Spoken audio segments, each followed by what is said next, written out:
В Якутске в детском саду «Лучик» прошло мероприятие, посвященное встрече весны и народному празднику Масленица. Воспитатели детского сада рассказали ребятам о масленичной неделе, традициях и обычаях праздника, хором спели частушки, песенки, поводили хоровод, угостили блинами. Также сотрудник МЧС провел для детей занятия по пожарной безопасности.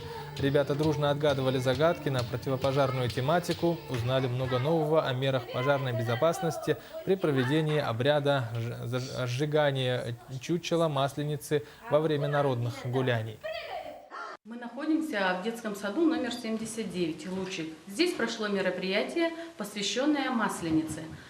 В ходе мероприятия детям были напомнены правила пожарной безопасности и правила поведения во время массовых гуляний. А также проведена беседа о том, как надо действовать во время пожара. Дети проявили живой интерес, активно участвовали в разговоре.